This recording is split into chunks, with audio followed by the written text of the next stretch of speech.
एक समय की बात है। एक शहर में मोहित नाम का एक लड़का रहता था। एक दिन उसको अपनी कंपनी की तरफ से विदेश जाने का मौका मिलता है।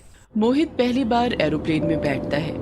मोहित के साथ वाली सीट पर एक बड़ी ही सुंदर लड़की बैठी होती है। काफी देर मोहित चुप रहता है, पर फिर वो उस लड़की की तरफ देखता है। आपका नाम क्या है? जी? मैं बस वो आपका नाम पूछ रहा था। अगर आपको बताने में कोई एतराज ना हो तो। मेरा नाम पूनम है। और आपका?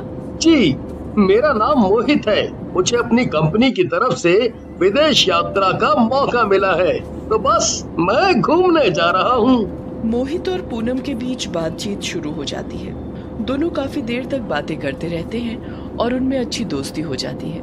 काफी देर बातें करने के बाद पूनम को नींद आने लगती है और वो आंखें बंद करके बैठ जाती है। मोहित अब खिड़की के बाहर के नजारे देखने लगता है। बाहर सब कुछ बड़ा ही सुंदर दिख रहा होता है, पर अचानक कुछ अजीब चीज होती है। मोहित वाली खिड़की के बाहर से किसी के बाल उड़ते हुए दिखते हैं। ये क्या था? ऐसा लगा जैसे यहाँ से कोई लंबे बालों वाली औरत गुजरी हो। ये बात मैं किसे बताऊं? एक काम करता हूँ कि पूनम को उठाकर उसे बताता हूँ। मोहित पूनम को जगाकर उसे बताता है तो पूनम उसकी बात पर हंसती है। ये कैसी बातें कर रहे हो तुम? यहाँ आसमान में कौन होगा, तुम खुद ही सोचो जरा। लगता है तुम बहुत ही डरपोक इंसान हो, तभी ये हनुमान जी का लॉकेट भी पहना हुआ है ताकि वो तुम्हारी रक्षा करते रहे। नहीं नहीं, ऐसी कोई बात नहीं है। मैंने सच में कुछ अजीब सा देखा था। तुम पहली बार एरोप्लेन से सफर कर रहे हो ना, इसलिए बाहर उड़ते बादल तुम्हें अजीब सी चीज लग रहे हैं। अच्छा चलो, अब मुझे आराम करने दो और खुद भी आंखें बंद करके बैठ जाओ। पूनम फिर से आंखें बंद करके बैठ जाती है। पूनम की बात मानकर मोहित भी आंख बंद करके बैठ जाता है।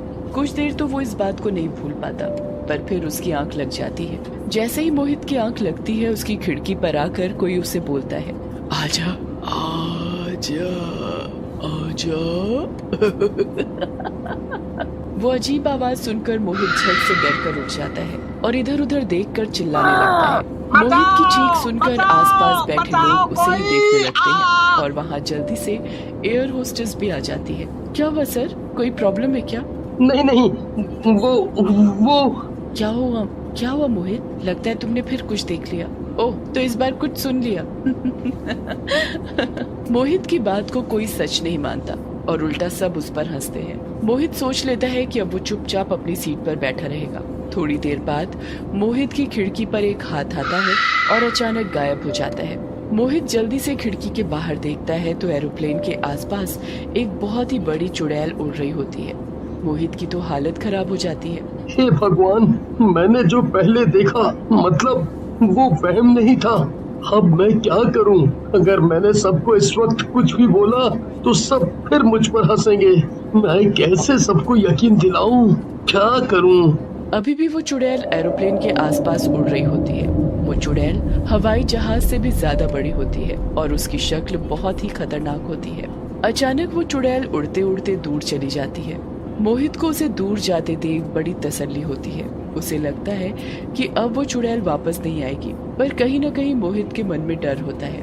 वो डर की वजह से बस पूरा टाइम खिड़की के बाहर ही देखता रहता है कि कहीं वो चुड़ैल वापस ना आ जाए।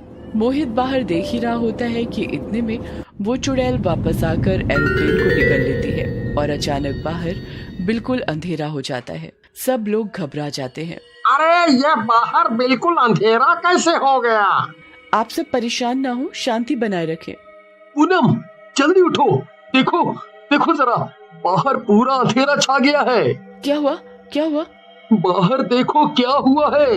हे भगवान, यहाँ तो चारों तरफ अंधेरा ही अंधेरा है, कुछ भी नहीं दिख रहा। ये हम कौन सी जगह है? आखिर ये हो क्या रहा है? अब तुम सब मेरे पेट में हो। अब तुम्हें मुझसे कोई नहीं बचा सकता। अरे, ये तो वही चुड़ैल है। मैंने बोला था ना कि बाहर एक बहुत बड़ी चुड़ैल घूम रही है। किसी ने मेरी बात पर यकीन नहीं किया। देखो, अब हम कहाँ फंस गए। इस चुड़ैल ने तो पूरा एरोप्लेन ही निगल लिया। अब हम इसके पेट में हैं और हम में से कोई नहीं बच पाएगा। अरे मोहित, तुम ऐसी बात मत करो, मुझे बहुत डर लग रहा है। सब लोग डर के मारे चिल्लाने लगते हैं। पायलट को भी आगे कुछ नहीं दिख रहा होता, इसलिए उसे भी समझ नहीं आता कि वो क्या करे। चुड़ैल आसमान में एरोप्लेन से भी ज्यादा तेज उड़ने लगती है। उड़ते उड़ते वो बार बार उलट पलट जाती है। उसके ऐसा करने से उसके पेट में फंसे लोग भी सब उलट पलट हो जाते हैं। सब लोगों में हड़कंप मच जाता है। वो सब बहुत ही घबराए हुए रो रहे होते हैं और उस चुड़ैल से उन्हें छोड़ देने की विनती करते रहते हैं। पर उस चुड़ैल को तो उन लोगों के रोने की आवाज सुनकर और भी मजा आ रहा होता है और वो बड़ी ही खुश हो रही होती है। वो किसी की कोई बात सुने बिना उड़ते हुए एक सुनसान जगह पहुंच जाती है। वहां बस जंगल ही जंगल होता है और चारों तरफ समंदर। वहां जाकर समंदर के किनारे बैठ जाती है। आज तो मैं उड़ते उड़ते बहुत थक गई, जाकर थोड़ा आराम करती हूँ। इन लोगों ने वैसे ही चिल्ला चिल्ला कर मेरे सर में दर्द कर दिया है। चुड़ैल आराम से पेड़ों की छांव में जाकर सो जाती है। कुछ ही देर में वो खर्राटे लेने लगती है। उस चुड़ैल के खर्राटों की आवाज इतनी तेज होती है कि उसके पेट में फंसे लोगों को अपने कान बंद करने पड़ते हैं। हे भगवान, ये इतनी खतरनाक और तेज आवाज किस चीज की है? मेरे तो कान ही फट जाएंगे। मुझे लगता है ये उस चुड़ैल के खर्राटों की आवाज है। वो किसी जगह शायद सो गई है। किसी जगह मतलब कौन सी जगह? अब हम कौन सी जगह हैं? ये चुड़ैल हमें कहाँ ले आई? वो तो कोई भी नहीं जानता कि हम कहाँ हैं, पर हमें यहाँ से निकलने के बारे में सोचना होगा। पर कैसे? यहाँ से निकलना कोई आसान काम नहीं है। पर हमें कोशिश तो करनी ही होगी ना। बिना कोशिश किए तो हम इसी के पेट में मर जाएंगे। हाँ, ये तो सही बात है। हमें कुछ करना होगा। एक काम करते हैं, पहले हम में से कुछ लोगों को इस चुड़ैल के पेट से बाहर निकालना होगा और कैसे भी इस चुड़ैल को खत्म करना होगा। इतनी बड़ी चुड़ैल को मारना कोई मजाक है क्या? अभी तुमने ही तो कहा था, मरने से अच्छा है कोशिश करके देख ले। कुछ लोग मिलकर मोहित के साथ एरोप्लेन से बाहर निकलते हैं। वो एरोप्लेन से तो बाहर आ जाते हैं, पर अभी भी वो उस चुड़ैल के पेट में ही होते हैं। उस चुड़ैल के पेट में जाने कितने जानवर और लोगों के कंकाल पड़े होते हैं। वो लोग जैसे तैसे करके उसके मुंह तक पहुंच जाते हैं, पर अब उन्हें समझ नहीं आता कि वो उसके मुंह से कैसे बाहर निकले। मोहित फिर अपने गले से वो छोटा सा मोरपंख निकालता है और उस चुड़ैल के मुंह में गुदगुदी करता है। गुदगुदी होते ही चुड़ैल अपना मुंह खोल देती है। मोहित और बाकी लोग जल्दी से बाहर आ जाते हैं। चुड़ैल बहुत ही गहरी नींद में होती है, इसलिए वापस सो जाती है। इतनी बड़ी चुड़ैल को इतने करीब से देखकर तो मोहित के होश ही उड़ जाते हैं।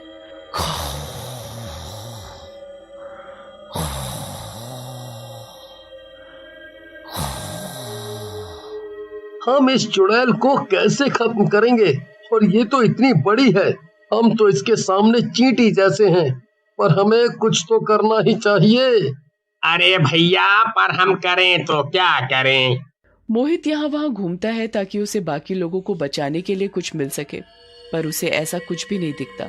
अब उसे समझ आता है कि उसे अपनी सूझबूझ से ही चुड़ैल को खत्म करना होगा। अब बस एक ही तरीका दिख रहा है कि हम जल्दी से यहाँ छुपकर एक बड़ी सी नाव बनाएं, जिसमें सब लोग आ सकें।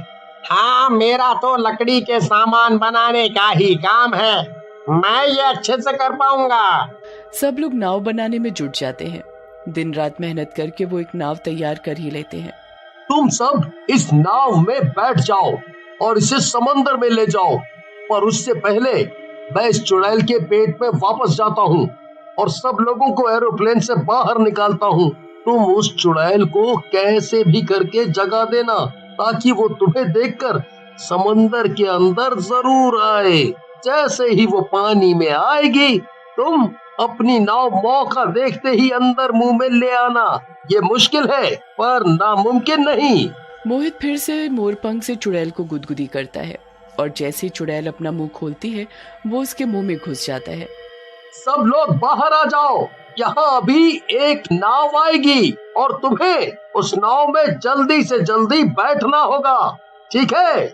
सब जल्दी से एरोप्लेन से बाहर आकर खड़े हो जाते हैं। उसके बाद बाहर नाव में बैठे लोग चुड़ैल को उकसाते हैं, जिससे चुड़ैल गुस्से में उठ जाती है। समंदर में लोगों को नाव में देख वो गुस्से से उनके पीछे भागती है।